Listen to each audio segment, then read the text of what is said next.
সাহিত্যের যে অবদানটাকে এত ভালোভাবে যে এই মন্দির পরিচালনা কমিটি বা এই জেলার বিভিন্ন জনসাধারণের সাহিত্যে এই এত সুন্দরভাবে যে এটা একটা মন্দিরের আকার নিয়েছে বা পরের দিন যদি অধিবাস সেদিনও আমি রাত্রে এসেছি স্ব যুবকরা এখানে নিজে নিজে কাজ করছেন।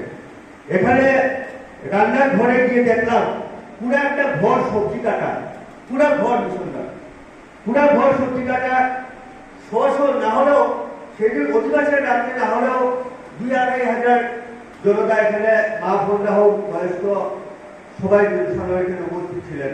আমার কাছে অবাক লেগেছে। আমি সেদিন বুঝেছিলাম যে এই মন্দিরে বংশী বাবা নিজে আছেন এবং বংশীদাস বাবার জন্য যারা কাজ করছেন, যারা বংশীদাস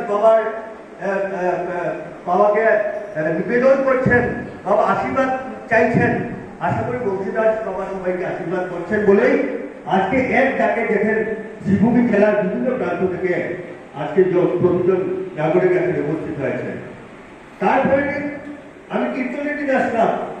কীর্তনের দিন তো 50-60 লোক হবে, খাওয়া দাওয়া চলছে, বাড়িটি ছেলেরা প্রসাদ দিচ্ছে, কারোর সঙ্গে কারো কথা নেই। আমিও নিজে একটা বাড়িটি নিয়ে কিছুক্ষণ প্রসাদ বিতরণ করেছি। এই যে একটা মহা সমারোহ, এটাকে সমারোহ হয় না, এটাকে মহা সমারোহ বলা যায়। এই যে প্রয়াস, সবার যে আন্তরিক চেষ্টা এবং বংশীধর বাবার যে আশীর্বাদে এই যে মহা সমারোহ